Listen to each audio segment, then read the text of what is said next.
சாப்பிடலாம், மருந்தா கூட உட்கொள்ளலாம், அதுல பிரச்சனை கிடையாது.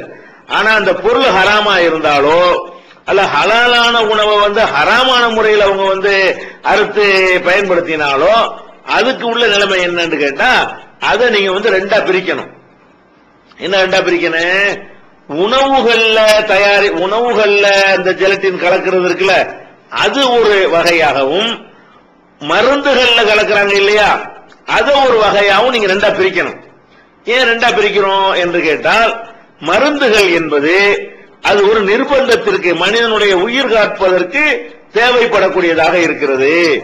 உயிர் காப்பதற்கு தேவை வரும் பொழுது ஹராமான விஷயங்கள் கூட அந்த நிர்பந்தத்தின் காரணமாக இறைவன்ட்ட கொஸ்டின் ஆகாது.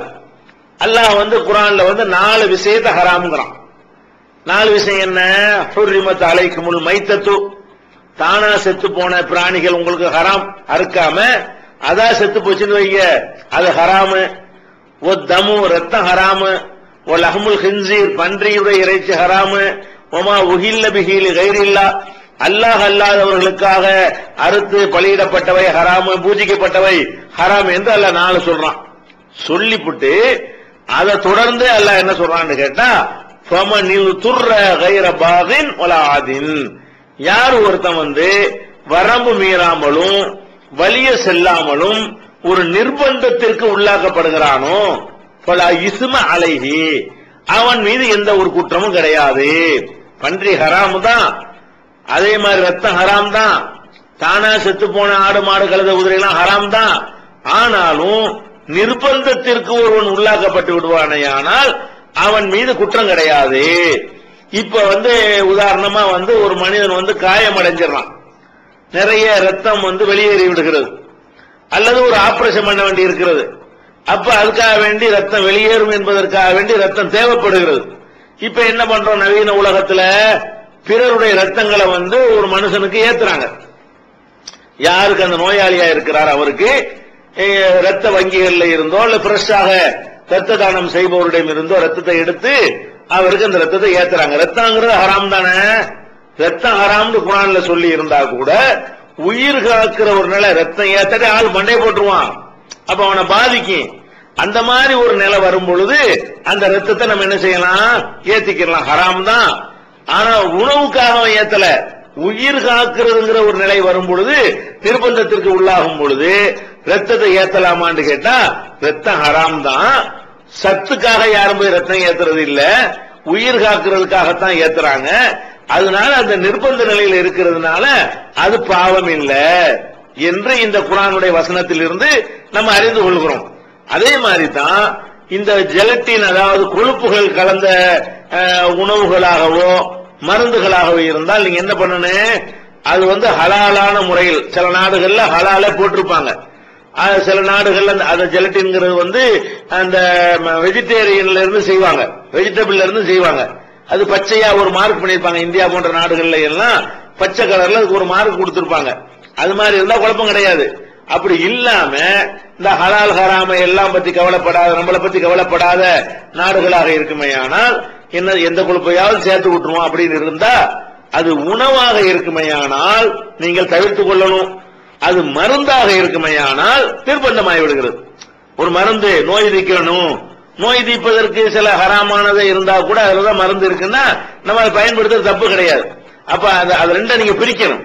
அதாவது அந்த கொழுப்புகள் மிருக கொழுப்புகள் ஹலாலான முறையில் உள்ளதை சேர்த்திருப்பார்கள் தெரிஞ்சா அதுல எந்த ஒரு கொஸ்டினுமே கிடையாது. அது ஹலாலா ஹராமான்னு தெரியாத ஒரு நிலையில இருக்குமையானால் அப்ப நீங்க என்ன பண்ணணும்னா, இது நிர்பந்தமான நிலையில் இருக்கிறோமா, நிர்பந்தமற்ற நிலையில் உள்ளதா? பிஸ்கட் நிர்பந்தமானது கிடையாது.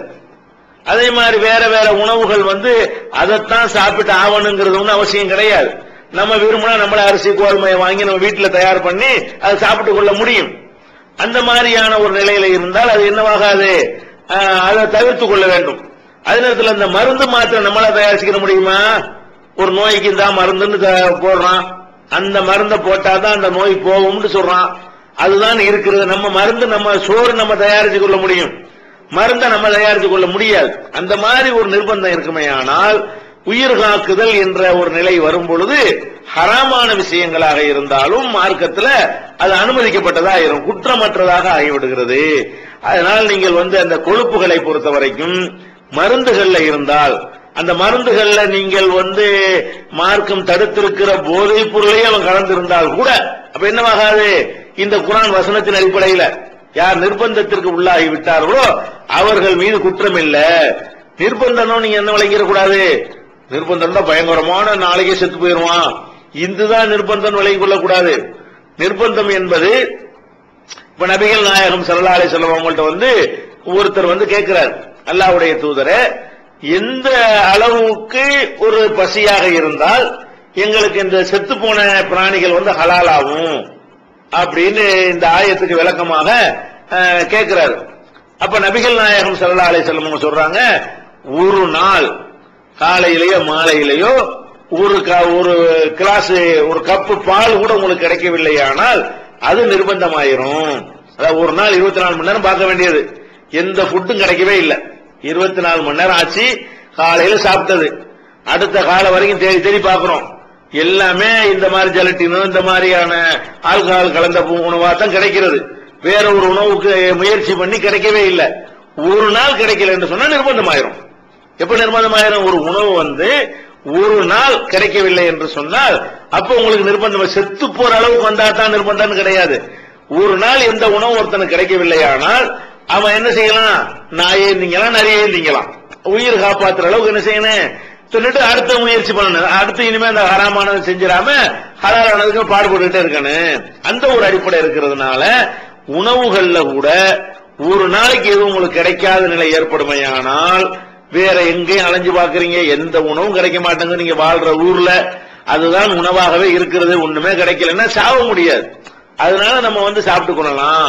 இது நம்ம விளக்கப்பட்ட உணவுகள் அப்படிங்கிற தலைப்புல நம்முடைய திருக்குர்ஆன் தமிழாக்கம் இருக்கிறது. அதுல இந்த என்னென்ன மாதிரி நிலையெல்லாம் நிர்பந்தமா ஏற்படும் அப்படிங்கிற இந்த வசனத்திற்கு விளக்க உரையாக நம்ம நினைஞ்சிருக்கிறோம், அதை குறிப்பிட்டிருக்கிறோம். அதே மாதிரி நம்முடைய இணையதளத்துல விளக்கப்பட்ட உணவுகள் நூல் கூட வெளியிட்டு இருக்கிறோம். அந்த நூலை பார்த்து கூட நீங்க என்ன செய்யலாம், அதுல உள்ள இந்த சட்டங்கள்லாம் அறிந்து கொள்ளலாம். அதனால இந்த கொழுப்புகளை பொறுத்த வரைக்கும் இப்படி நீங்க வகைப்படுத்தி பிரிச்சு அறிஞ்சு கொண்டு என்ன செய்ய முடியும், வாழ முடியும். இஸ்லாம்ங்கிறது உலகத்துல எங்கேயும் வாழ்வதற்கு ஏற்ற ஒரு மார்க்கம். முஸ்லீமா வாழ்வது கஷ்டமே கிடையாது, விளங்காம சொல்லுவாங்க. இஸ்லாம் எல்லா படைச்ச இறைவனுக்கு அனைத்தும் தெரிஞ்சிருக்கிற காரணத்தினால எல்லாத்துக்கும் ஏற்றவாறு அல்லாஹ் எளிமையான சட்டங்களை தான் நமக்கு தந்திருக்கிறான். ஃபாலோ பண்ண தேவையில்ல, குர்ஆன் ஹதீஸை மட்டும் ஃபாலோ பண்ணா போதும்னு சொல்றீங்க. இப்போ இமாம்களை ஃபாலோ பண்ணா எப்படி எப்படி சொல்லுறது, எப்படி பண்றது, அல்லாத இமாம்களை ஃபாலோ பண்ணதாங்க எப்படி நம்ம உதவு பண்றது எல்லாம் அதை டீட்டெயிலா சொல்றாங்க. அதாவது அவங்கள ஃபாலோ பண்ணாம எப்படி நம்ம உழு செய்யறது, எப்படி தொழுவுறதுன்றத கேட்கிறாங்க. முதல்ல நீங்க அடிப்படையான ஒரு விஷயத்தை விளங்கிக் கொள்ளணும். இந்த இமாம்கள் நீங்க சொல்றீங்கல்ல, இந்த இமாம்கள்ங்கிறவங்க யாரு? நபிகள் நாயகம் ஸல்லல்லாஹு அலைஹி வஸல்லம் காலத்துக்கு பிந்தி வந்தவர்கள் தான் எல்லாருமே. 4 இமாம் எடுத்துக்கொண்டீர்களே, ஆனாலும் இவங்க எல்லாம் யாரு? நபிகள் நாயகம் ஸல்லல்லாஹு அலைஹி வஸல்லம் காலத்திற்கு ஒரு 80 ஆண்டுக்கு பிறகுதான் அபூ ஹனீஃபா இமாம் வர்றாங்க, ஒரு 150 ஆண்டுக்கு பிறகுதான் ஷாஃபி இமாம் வர்றாங்க. இப்படியாக ஒரு 250 ஆண்டு வரைக்கும் என்ன செய்யறாங்க, இந்த இமாம்களுடைய காலம் இருக்குது. அந்த இமாம்கள் சொல்லக்கூடியவங்க எல்லாம் நபிகள் நாயகம் ஸல்லல்லாஹு அலைஹி வஸல்லம் காலத்திற்கு பிறகுதான் இந்த மண்ணில பிறந்து அவங்க ஏதோ ஹதீஸ்களை தேடி தங்களுக்கு தெரிந்த விஷயங்களை சொன்னாங்க. இப்ப நம்ம என்ன கேட்கிறோம் கேட்டா, இந்த இமாம்கள் ஒரு 100 வருஷத்துக்கு பின்னால எல்லா இமாமும் வர்றாங்க. அந்த இமாம்களுக்கு இடைப்பட்ட அந்த 100 வருஷ காலத்து மக்கள் எப்படி தொழுதிருப்பாங்க? அவங்களும் தொழுதாங்கல்ல. இப்ப நம்ம தொழுத மாதிரி யார் தொழுதிருப்பாங்க? அந்த நபிகள் நாயகம் காலத்துல இருந்து அந்த இமாம்கள் காலம் வரைக்கும் 100 150 ஒரு 200 வருஷம் இருக்குன்னு வைங்க.